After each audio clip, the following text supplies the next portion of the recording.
notre Seigneur et Sauveur. Toujours le cours sur la résurrection des morts, les fondements de la foi. Alors, on va voir maintenant quelle mort va ressusciter. Quelles morts ressusciteront. On a vu comment les morts ressusciteront, on va voir maintenant qui va ressusciter. À votre avis,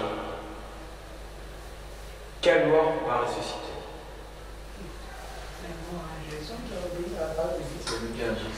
Tous. Tous. Tous les morts vont ressusciter. Alors, tous ressusciteront, les uns pour la vie, les autres pour le jugement.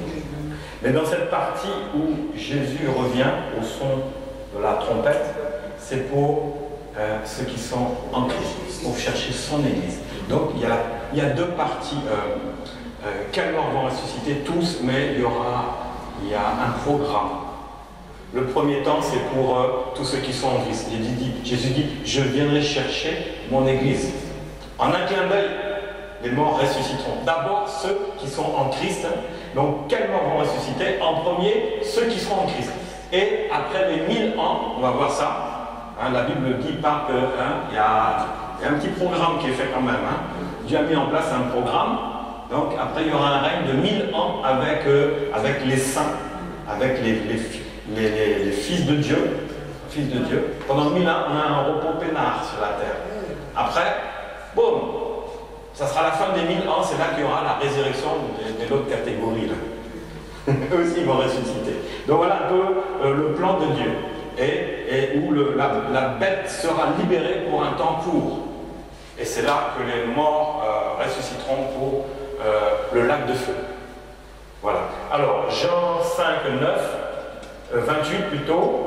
Ne vous étonnez pas de cela, car l'heure vient où tous ceux qui seront dans les sépulcres entendront sa voix. La voix de Jésus, c'est lui-même qui parle. Et en sortiront. Ceux qui auront fait le bien ressusciteront pour la vie. Mais ceux qui auront fait le mal ressusciteront pour le jugement. Parole de Christ. Donc ça veut dire que tous ceux qui sont dans le tombeau vont ressusciter. Mais Jésus donne un ordre, c'est-à-dire une priorité. C'est que tous ceux qui auront fait le bien vont ressusciter pour la vie. Voilà la première catégorie de morts qui vont ressusciter. Ceux qui sont en Christ, ni plus ni moins. Vous voyez? Et qui ont travaillé à leur salut. Comme Sœur Laure aime le dire souvent. Donc, c'est la première catégorie. Donc, il y aura une vague, ceux qui ont réussi, et deuxième vague, ceux qui ont échoué. Voilà. Donc, la première vague, c'est ceux qui ont réussi à mener leur vie avec le Seigneur. Donc, on va voir, sauf ceux qui seront enlevés au son de la trompette ne connaîtront pas la première mort. Il y a un cas. Parce que quand Jésus va venir, il y aura tous ceux qui sont morts et qui ont marché, qui ont reçu Jésus à présent, avant les 2000 ans. Mais avant la venue de Jésus, il y a tous ceux qui ont marché selon la loi qu'Abraham avait reçue. Ceux-là aussi sont justifiés. D'accord? Donc, tous ceux-là ressusciteront. Mais il y a ceux qui vivront sur cette terre, la Bible dit, ils seront enlevés. C'est-à-dire qu'ils ne vont pas connaître la première mort. La Bible en parle. D'ailleurs, il y a quelques cas dans la Bible, comme Élie, il n'a pas connu, il a été enlevé. Et là, ici, il parle, voici, dans 1 Corinthiens 15, 51, voici, je vous dis un mystère, nous ne mourrons pas tous, mais nous serons tous changés. C'est-à-dire, en un clin d'œil, ceux qui seront enlevés, ils sont corruptibles, ils n'ont pas un corps glorieux, mais en un clin d'œil, ils seront transformés. Au moment de l'élévation, transformation totale. C'est ce qui va se passer en un clin d'œil. Mais ceux qui seront morts, ils vont ressusciter en même temps que ceux qui sont enlevés. D'ailleurs, tout le monde se retrouve ensemble. Voilà comment ça va se passer. Alors, les premiers ressuscités, ce seront les justes. Alors, Apocalypse 24 dit « Et je vis des trônes, et à ceux qui s'y assirent furent donnés le pouvoir de juger.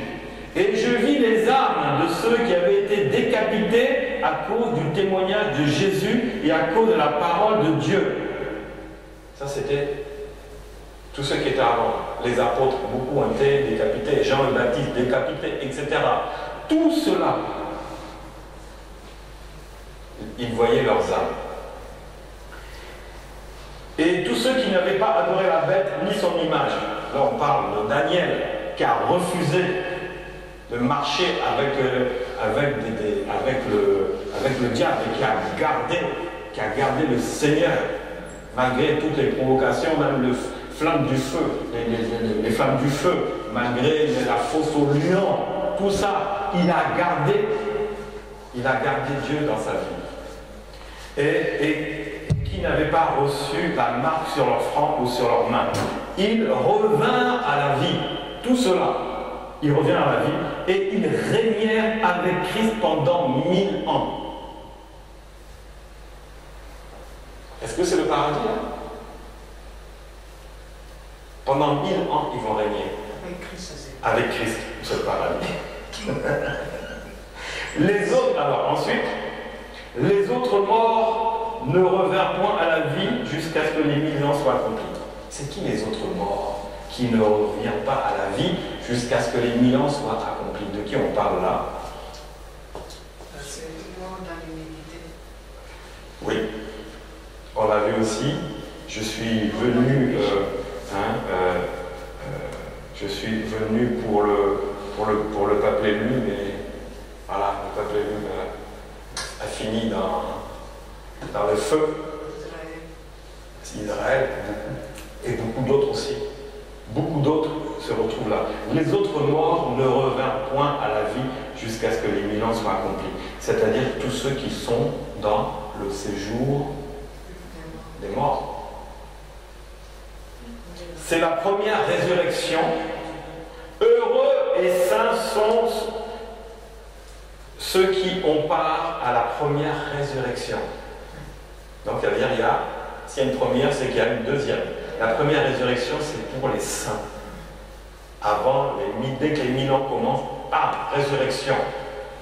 Ensuite, la seconde mort n'a pas de pouvoir sur eux. Mais ils seront sacrificateurs de Dieu et de Christ. Ils régneront avec lui pendant 1000 ans. Tu vas faire du bonus, hein? Si tu avais du 80, 90 ans, 100 ans sur la terre, dis-toi que ton futur dépend de ce que tu vas régner 1000 ans encore sur cette terre-là. Mais là, en tant que sacrificateur de Dieu et de Jésus, c'est grave là.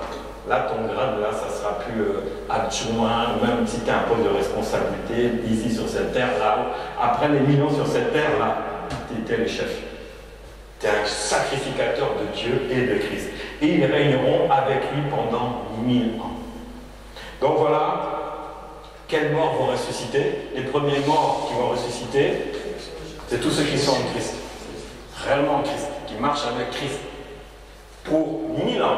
Donc les vivants et les morts, ils vont ressusciter en un clin d'œil. Les corps corruptibles seront incorruptibles en un clin d'œil. Tout sera changé. Corps glorieux, corps puissant, corps parfait. Et la résurrection des injustes, parce que c'est comme ça qu'on les appelle, s'il y a des justes, c'est qu'il y a des injustes. Les injustes aura lieu à la fin des 1000 ans du règne.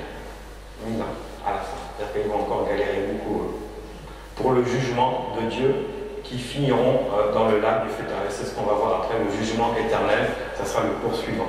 Alors, ma sœur, tu as une question à me poser. Est-ce qu'il faut prier pour les morts? Hein, c'est ça, non? Ça, je voulais. Est-ce qu'il y a l'importance de prier pour les morts? Est-ce qu'il y a l'importance de prier pour les morts? Et en plus, voilà. Alors, on va voir un peu l'histoire de Lazare et de l'homme riche. Hein? L'homme riche avait fini dans le séjour des morts. Lazare était dans le sein d'Abraham. Donc cette histoire nous révèle qu'il y a un fossé. La Bible nous dit c'est un abîme entre les deux. Mais ce n'est pas éloigné parce qu'ils se voyaient. Et il avait dit, mais si tu ne peux pas me donner au moins un peu à boire, Lazare, mais va dire à mes frères, tous ceux qui sont sur la terre, qu'il faut qu'ils marchent et redescendent pour leur parler. Laisse-moi redescendre pour leur dire qu'ici, là, il y a un feu éternel. Je ne veux pas que mes frères viennent avec moi. C'est-à-dire que les frères là, même, ne veulent même pas prier pour lui. Lui, il veut même prier pour ses frères. Tu te rends compte, c'est pas le monde à l'envers. On dit les vivants prient pour les morts, mais lui, mort, il voulait prier pour les vivants. Et c'est pas autorisé. C'est grave. Celui qui lit ça, il va comprendre que nous, on ne peut pas prier pour les morts parce que les morts voudraient prier pour nous. Ceux qui sont dans le mauvais côté. Et donc, cette histoire nous révèle que prier pour les morts ne sert à rien. Parce qu'il y a un fossé. C'est terminé. Ils sont déjà là, sur la base du jugement éternel. Et Dieu, c'est le jugement. L'endroit où il est, il ne peut plus sortir. La Bible dit, il y a un fossé, un abîme. Il ne peut pas, Abraham dit, tu ne peux pas passer de l'un à l'autre. C'est Abraham qui dit ça. Père des nations, qui a reçu de Dieu. Tu ne peux pas. Donc, est-ce que nous, on est supérieur à la parole? Si la parole dit tu ne peux pas passer d'un endroit à l'autre, est-ce que nos prières, en priant pour les morts, vont changer quelque chose? Ben non. C'est impossible. C'est pour ça même, Jésus avait dit, laissez les morts enterrer les morts. C'est-à-dire, tu ne peux rien faire. La prière, non, ça ne marche pas. Il y a un fossé infranchissable entre les deux mondes. Ils sont proches. C'est pour ça qu'on a vu que l'homme riche pouvait voir Lazare. Mais aucune prière ne pouvait le faire sortir d'où il était. La Bible dit qu'il est difficile à un homme riche de rentrer dans le royaume des cieux.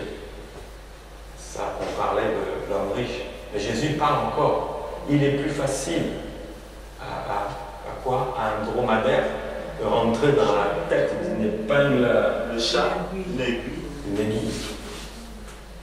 Bon, vous voyez? Donc la prière ne change rien. Prier pour les morts, c'est des pertes de temps, c'est inutile.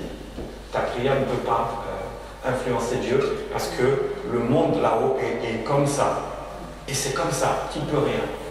Dieu ne va pas, par ta prière, créer un pont entre les deux endroits. Attends, je vais fabriquer un pont, comme ça l'homme riche, il va traverser de l'autre côté. Non, c'est pas possible. C'est impossible. Donc, ne priez pas pour les morts, priez pour les vivants. Voilà. Et ayez un souvenir pour les morts, ça s'arrête là, c'est normal, c'est humain. Souvenez-vous de vos morts, mais adorez Jésus. Il ne faut pas adorer les morts. Tu sais pourquoi?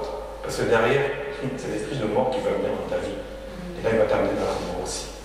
Voilà. Donc, souvenez-vous des morts, ne leur faites aucun culte.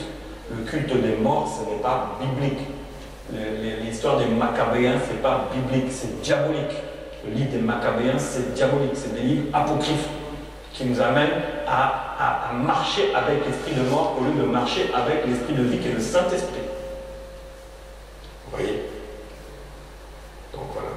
Alors, est-ce que c'est clair là? Quelle mort est-ce? Oui? Tu peux parler plus fort parce que je ne t'entends pas. Je voudrais aussi entrer par là pour être bien, parce que je voudrais savoir, est-ce que on ne peut pas prier pour les morts, oui. Et maintenant, est-ce qu'il est important de faire une messe pour un mort? C'est comme si faire une messe, c'est alors non, parce que tout ça c'est la religion. Hein. Ce que tu dis, c'est vrai, c'est la religion catholique. Moi, j'ai grandi dedans. La messe des morts, on connaît. Faire une messe, c'est quoi? C'est un culte. La messe égale culte. Quand on va à la messe, les catholiques disent on va à la messe, et nous, moi je ne suis pas protestant, les chrétiens disent on va au culte. C'est la même chose. Donc, est-ce qu'on peut demander de faire un culte des morts?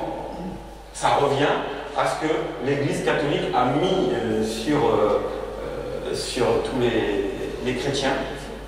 Il a mis la mort. Et les catholiques ont du mal à se sortir de ça. Parce que l'esprit de mort est descendu sur eux, avec une grande colère, ils sont bloqués. Messe des morts égale prière pour les morts. Ni plus ni moins. Et c'est pire encore. Et quand vous voyez que les curés, les prêtres, ils sont là-dedans, mais les malheurs viendront, mais le malheur par qui ça viendra? Parce que là, c'est répandre l'esprit de mort. Ni plus ni moins. Et dans toute la famille, là, c'est la famille qui est contaminée par l'esprit de mort. La famille demande une messe, c'est ça. Les parents demandent une messe, les enfants demandent une messe pour les morts. Donc, ça veut dire que la famille est sous l'esprit de mort, ni plus ni moins. Donc là, c'est le séjour des morts garanti pour eux. S'ils ne se repentent pas, s'ils ne découvrent pas la parole. Beaucoup de catholiques étaient voués à l'enfer. Beaucoup de catholiques, en venant découvrir la parole de Christ, en recevant Jésus-Christ comme Seigneur Sauveur, et étant remplis et conduits par le Saint-Esprit, passent de la mort à la vie. Ils se font rebaptiser tout parce qu'ils veulent avoir l'assurance de leur salut. Et c'est ainsi qu'ils finissent dans le sein d'Abraham. Tant qu'on n'est pas mort, il y a de l'espoir. Comme on dit dans le monde, tant qu'il y a de la vie, il y a de l'espoir. Et l'espoir, c'est Jésus. Jésus, le vrai Jésus. Pas le Jésus. Mon Jésus. Le 25 décembre, là, tu vois Marie Blanc, et puis petit Jésus comme un bébé, là. Non, non. Moi, mon Jésus, c'est pas un bébé. Il a été bébé. Mais le Jésus que je connais, que j'ai lu, à part de 30 ans, c'est le grand Jésus. Dieu qui s'est fait chair. Ça c'est mon Jésus. Oui. Comment on va dire, parce qu'il y a, comme la sœur a dit, le messe est mort, mais il y a aussi une autre messe que maintenant, ils disent la messe d'action de grâce. Donc on rend grâce à Dieu par rapport, est-ce que c'est la même chose? Action de grâce pour des morts? Oui, messe d'action de grâce pour rendre grâce où il est mort, où nous bénissons Dieu, alléluia. Est-ce qu'il y a une différence? Oui, il n'y a aucune différence. On change simplement le style, la présentation, mais c'est pour amener dans l'enfer, ni plus ni moins. C'est pour s'attirer vraiment l'esprit de mort sur soi. Action de grâce pour quelqu'un qui est mort. Ça n'a aucun sens. Ça, c'est des choses du New Age. Les dernières choses qui arrivent là, on essaie de détourner parce qu'on voit que la prière des morts, ça passe plus bien. Donc on va dire action des morts, action de grâce pour les morts. Peut-être on va bien les embobiner. Satan, il a les choses d'un côté, il va tourner la chose là pour que il faut que je les ai là. Ils étaient à moi, ils m'appartenaient, ces petits chrétiens là. Hein? Je vais essayer de les faire devenir des crétins. Comme ça, je vais leur dire, non, en fait, l'action de grâce pour les morts. Peut-être qu'ils sont assez crétins pour comprendre ça. Tu n'es pas un crétin, tu es un chrétien.